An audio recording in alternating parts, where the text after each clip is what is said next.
Oi, pessoal, passando aqui para dar aquele beijo carinhoso em vocês. Eu amo ler os comentários de vocês, que vocês assistem de diversas partes do mundo, de diversas partes do Brasil.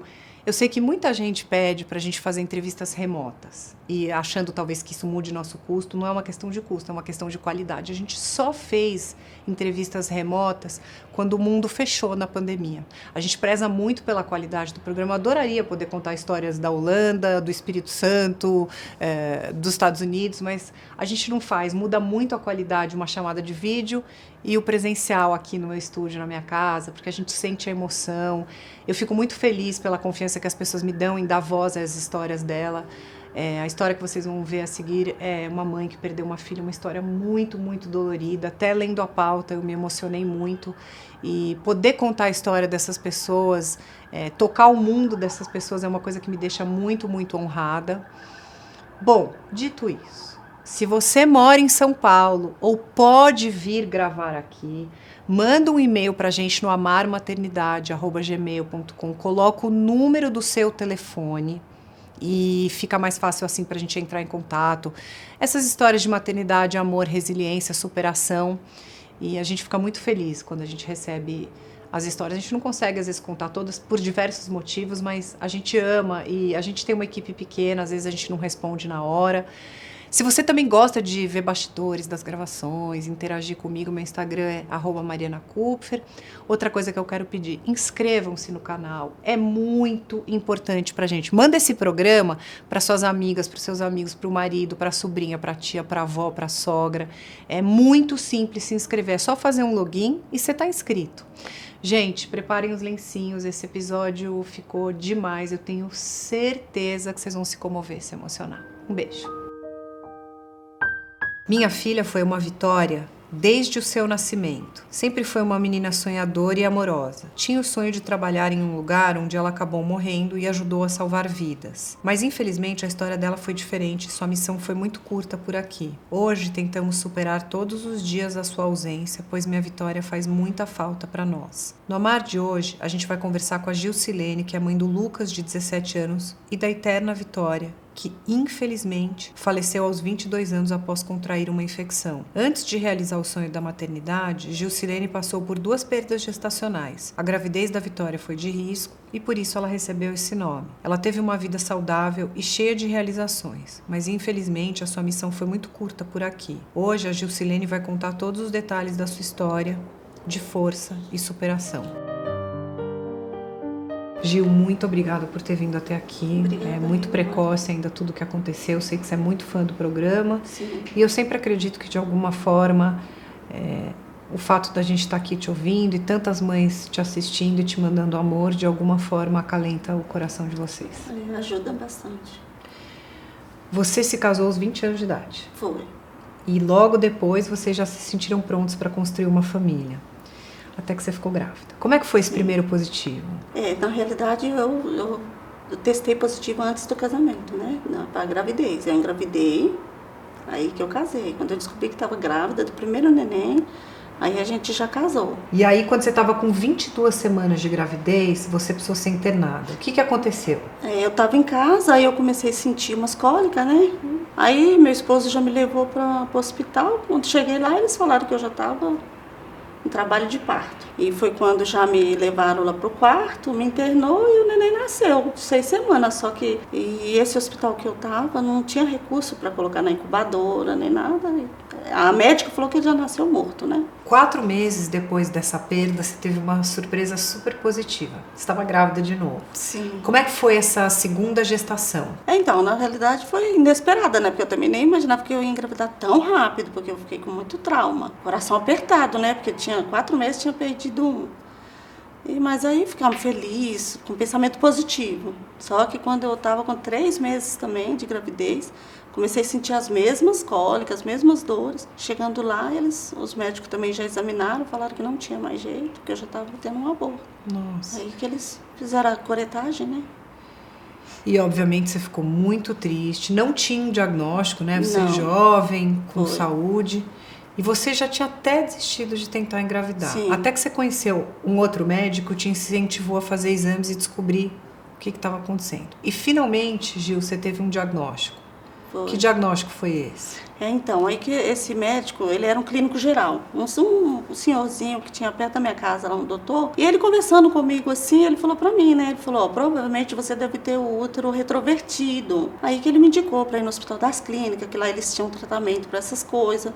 E eu consegui ir lá, né, com aquele coração cheio de esperança, sabe? Cheguei lá nas clínicas, eles falaram pra mim que pra mim ficar lá eu teria que estar grávida. Eles fizeram os exames e viu que eu tinha o útero virado mesmo, ele era virado ao contrário.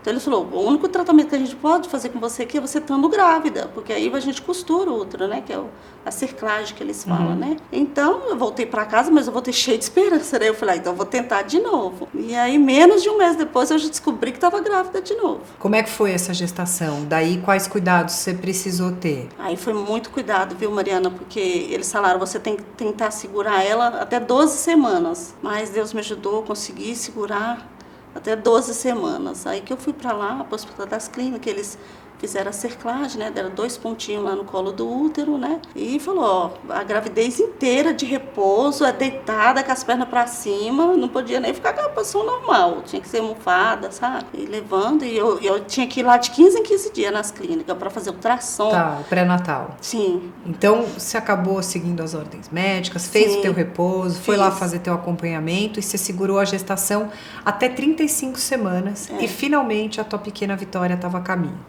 Como é que foi esse momento tão esperado e como é que foi o parto? Então, o parto da Vitória não foi muito tranquilo não, porque eu cheguei para fazer uma consulta, né, o pré-natal de rotina, quando os meus médicos acharam melhor já me internar, porque eles falaram que precisava tirar ela, porque eu acho que eles perceberam que ela tinha engolido o líquido, sabe? Aí falaram para mim, a gente vai ter que fazer uma cesariana em você para tirar. E aí como é que foi quando ela nasceu? Nossa, aí, olha, foi um misto. Emoção, pensa numa coisa que é emocionante você ver assim, só que ela não chorou, o problema é porque ela nasceu e não chorou, né? E os médicos já naquele desespero, já pegaram ela e já saíram com ela lá para UTI neonatal, eu nem vi quando ela nasceu.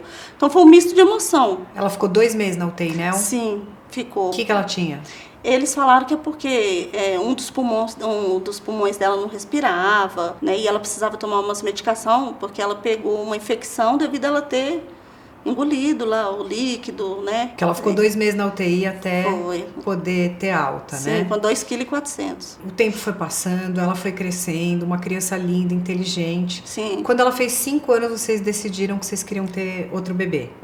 Como é que foi essa nova fase? Então, aí meu esposo, ele falou, Gil, hoje acho que a gente precisa arrumar um outro bebê. E aí eu falei, então vamos tentar, fazer todo o processo de novo. Aí lá vai eu de novo fazer todo esse processo, né? Fiz a mesma rotina que eu fiz com o da Vitória, a gente fez, eu engravidei. Sim.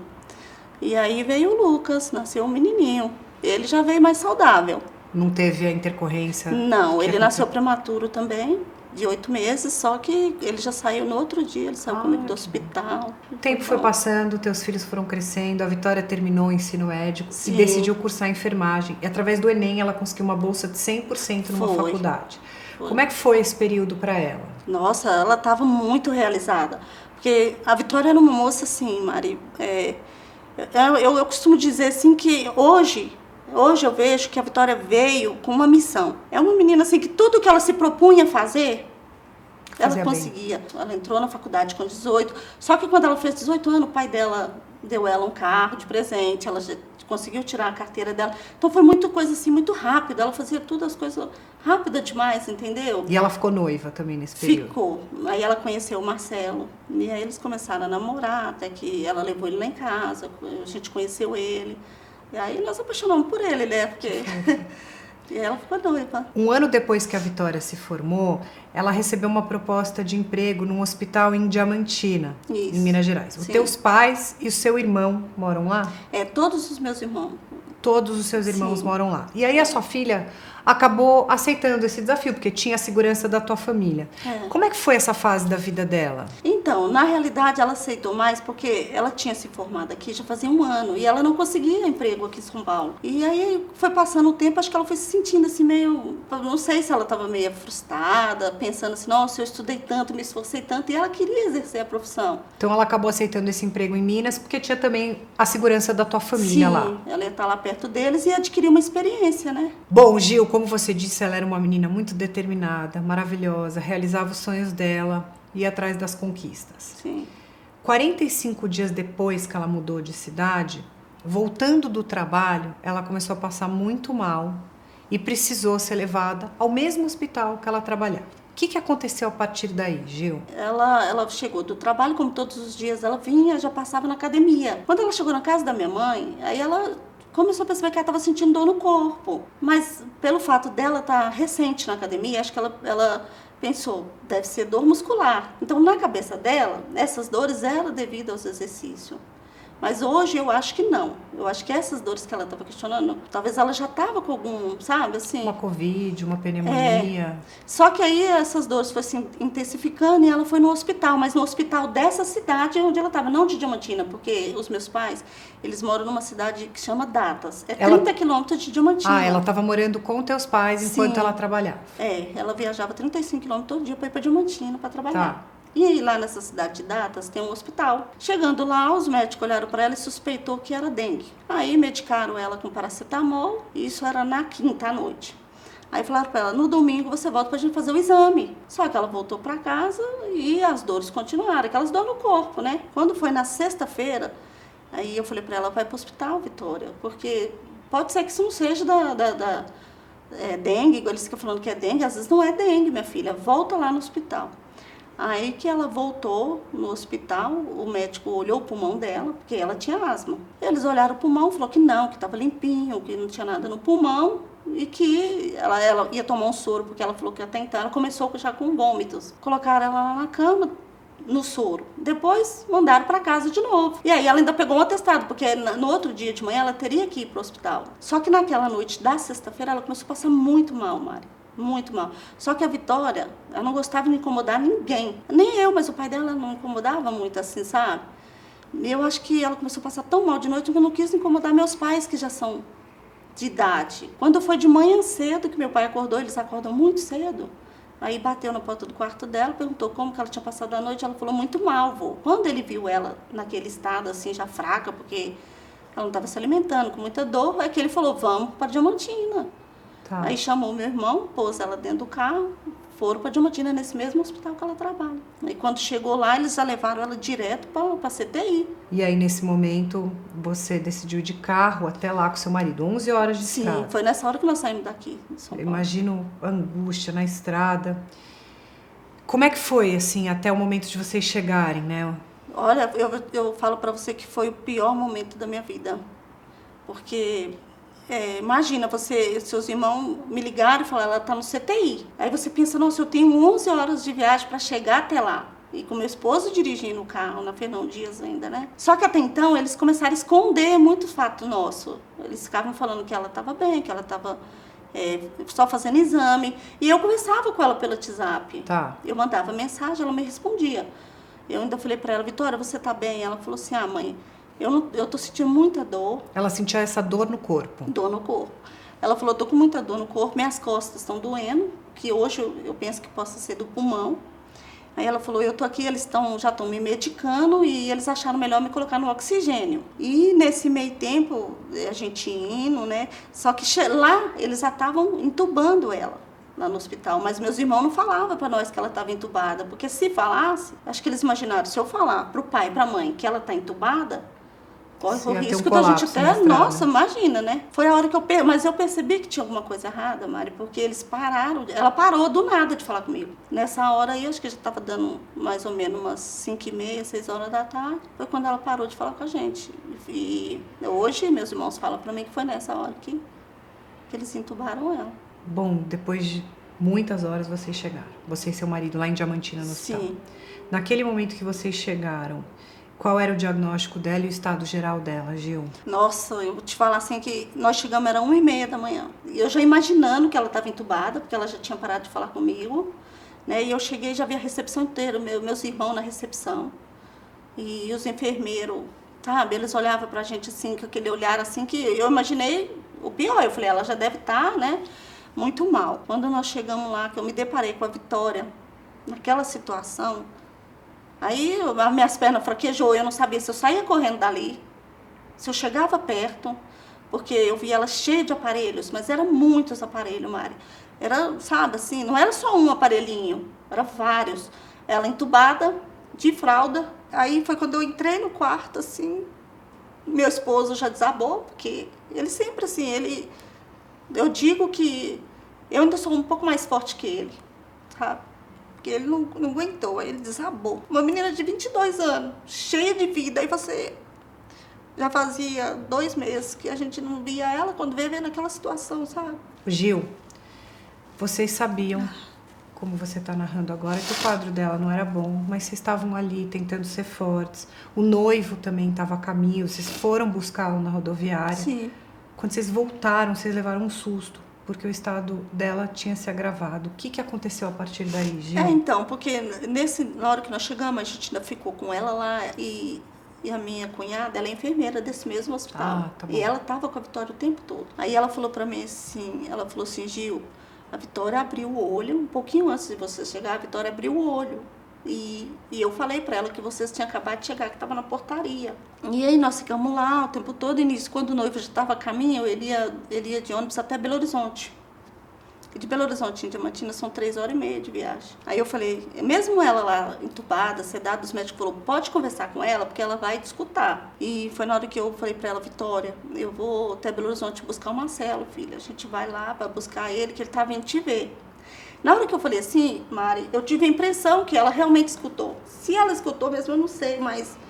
Você teve essa sensação? Tive, porque a respiração dela mudou, sabe? Ela ficava fazendo assim. Aí eu falei pro pai dela, será que faz bem eu falar essas coisas pra ela? Porque eu percebi que ela respirou muito forte, sabe? E eu falei pra ela, eu tô indo, Vitória, mas daqui a pouco eu tô voltando com seu noivo, filha. Fica bem, fica firme aí. E saímos, Mário, mas você imagina o desespero de você sair, ter que rodar mais 3h30 para ir, mais 3h30 para voltar. Por quê? Para pegar o Marcelo. Mas por quê? Era 7 horas de viagem? É, porque são 3h30 para voltar até Belo Horizonte. Ah, vocês foram pegar ele em BH. Para depois de BH de novo, mais 3h30 para Diamantina. Entendeu? Então passaram 7 horas. 7 horas. Vocês dirigindo? Dirigindo. E aí fomos pegar ele e... Quando a gente chegou de novo no hospital, a equipe inteira já estava na porta do hospital. Ali eu já percebi que, sabe, assim, que o quadro dela tinha piorado muito, porque eles tudo conheciam ela, que ela trabalhava lá com ele, ela era muito querida, ela conquistou o hospital inteiro. E eu olhei para as enfermeiras todas chorando. Eu nunca tinha visto médico chorar. E os médicos choravam, a Mari das lágrimas escorrer, sabe? Eles receberam nós assim. Foi quando eles falaram, o noivo pode entrar direto para ir ver ela. Que ele ainda não tinha visto, sabe? Só que o quadro dela já estava muito diferente. Eles tinham tirado ela da onde ela estava, ela já não estava mais naquele quarto. Já tinham isolado ela, e para a gente entrar, nós já tínhamos que colocar outros tipos de roupa. Não era mais aquelas roupas que a gente tinha, sabe? E eu falei, mas por que isso? Aí os médicos falaram para mim, é porque a gente está suspeitando que ela possa ter contraído algum vírus aqui dentro do hospital, e como a gente não sabe que vírus que é, nós tínhamos que isolar ela. E aí eu falei pro Marcelo, Marcelo, entra primeiro, né, para você ver que você ainda não viu ela. Aí ele entrou, ficou lá mais ou menos uns 10 minutos, mas quando ele saiu, porque o estado que eu vi ele saindo, eu falei, eu não vou conseguir entrar, não vou dar conta de entrar. Entrou eu e meu esposo de novo. Quando nós entramos, que eu cheguei lá, ela já estava de bruço. Você imagina, você vê sua filha já entubada, Meu de Deus. bruço na cama, num quarto isolado, sozinha. Aí os médicos já tudo chorando e falou pra mim, é porque o quadro dela piorou muito. Tudo quanto era antibiótico que a gente punha na Vitória, parece que o corpo dela estava rejeitando. Parece que tinha, sei lá, era como se tivesse uma bactéria que comia os antibióticos que dava. E eles alegaram que ela não estava mais respirando e que os órgãos dela iam entrar em falência. Então viraram ela de bruço para ver se ela respirava melhor. Só que o rosto dela estava roxo, Mari.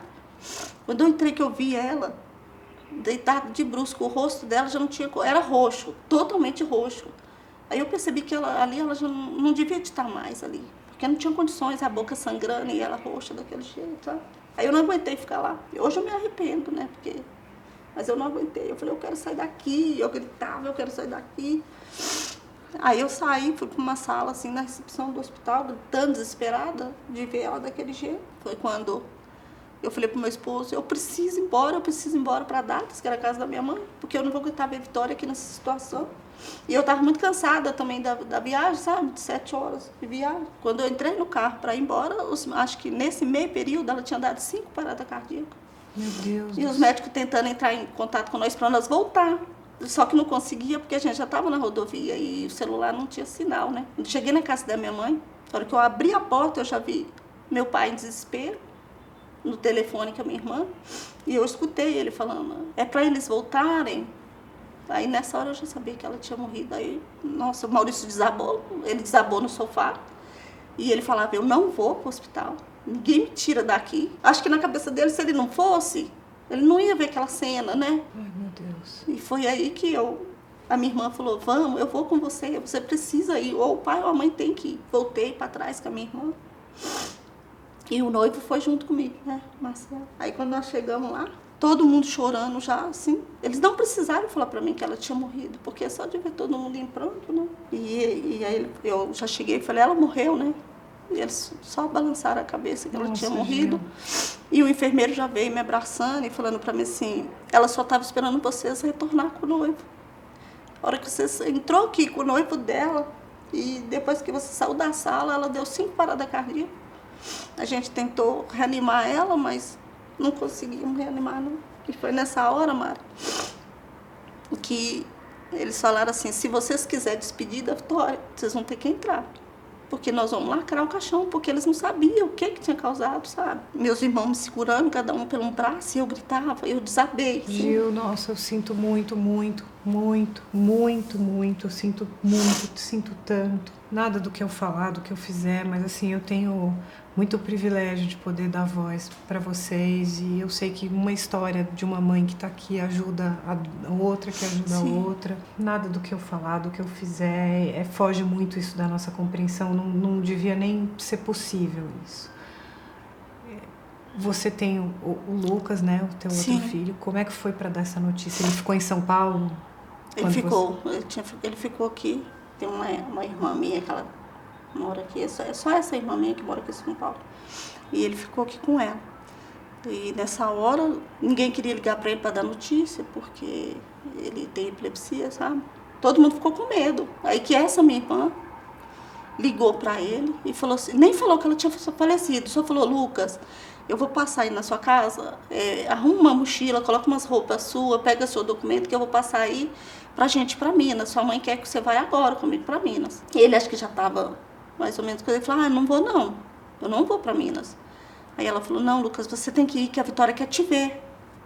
A Vitória está internada, ela não está bem e ela quer ver você. Ele só foi por isso, mas quando chegou dentro do ônibus, porque eles foram de ônibus, quando chegou no ônibus, ele, não sei porque, ele ficou sabendo que ela tinha falecido. Aí deu uma crise de pânico nele dentro do ônibus, de ansiedade.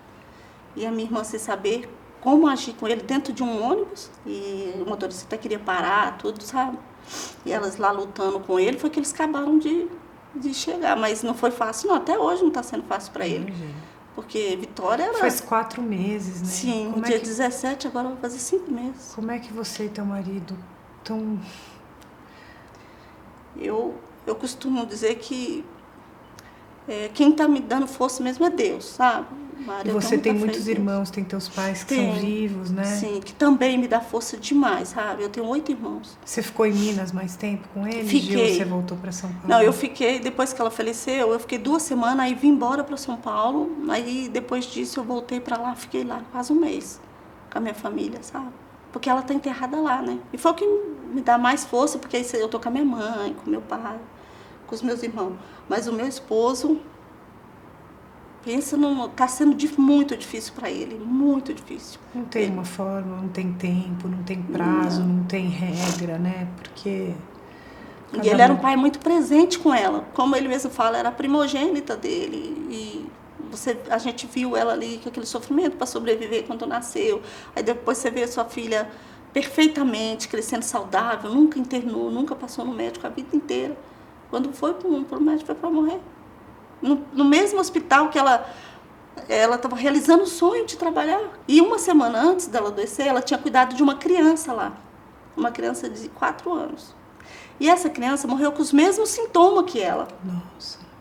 Inclusive, quando o menininho morreu, ela me ligou. Ela falou assim, mãe, eu estou tão chocada que ele morreu, mãe. Se você ver como a mãe dele ficou, ela estava mais assim, sabe? Ela tendo compaixão pela mãe, pelo o estado que ela viu a mãe lá no hospital. E não sabendo ela que uma semana depois eu ia estar passando por aquilo. Então, assim, a suspeita que eles têm é que ela possa ter contraído esse mesmo vírus, que até hoje ninguém sabe que vírus que é esse. Porque eles fizeram vários exames, Mari, e depois que ela morreu, que começou a chegar os resultados. E o resultado que deu positivo foi o do chikungunya e um que chama boca vírus, que eu nunca tinha visto falar nesse vírus. Eu não sei se foi esse que foi a causa da morte dela.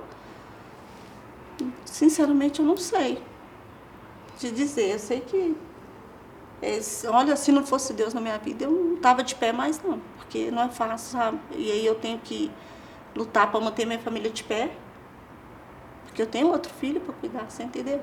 Eu tenho um outro filho adolescente, imagina um adolescente de 17 anos, que já não é fácil, né? E vivendo tudo isso daí. Quero que você receba, assim, todo o amor e afeto do nosso programa, das pessoas que estão assistindo a gente, uma corrente de amor. Dizer que eu sinto, assim, juro, me dói, porque isso não é uma história que a gente conta com normalidade. E eu quero desejar minimamente que vocês tenham alegrias, notícias boas, você, toda a tua família maravilhosa que te apoia. Sim. Que você consiga levar um dia depois do outro, com fé. Que eu tô tentando fazer. Mas, olha, tem dia que eu vou te falar, tem dia que eu levanto assim, a hora que eu acordo, porque quem perde um filho, Mari, morre todo dia, eu vou morrendo um pouquinho. Isso aí é fato. É como se eu andasse com uma espada cravada no coração o dia todo. O dia todo. Eu durmo, quando eu vou dormir, a hora que eu deito, eu penso na Vitória. Quando a gente acorda, a primeira coisa que vem na sua cabeça, a hora que você abre o olho de manhã cedo, você pensa na filha que morreu. Tudo que vou fazer, tudo. Se alguém falar, vamos em tal lugar, eu não vou, porque eu fico pensando. É porque ela era muito presente com os pais. Ela era muito presente. Tudo quanto é lugar que você chamava a Vitória para ir, ela ia. Mesmo que ela, sim, que não fosse assim uma coisa que ela era jovem, mas ela ia mais pra gente ter a companhia dela. Por isso que eu falo que ela era especial, assim. Parecia que ela sabia que ela ia viver tão pouquinho tempo. Gi, eu sinto muito. Espero que vocês tenham, juro, espero que vocês tenham momentos de amor e alegria entre a família de vocês. Espero que a corrente de amor desse programa, de alguma forma, ajude você. Muito, muito obrigada por ter vindo, tá? O prazer é meu e é igual meu genro falou, isso vai te fazer bem. Ele falou, vai te fazer bem. Tenha sido bom. É uma maneira da gente deixar registrada a história dela. Ela era muito especial para ficar esquecida, sabe? Não, ela não vai ficar. Muito especial.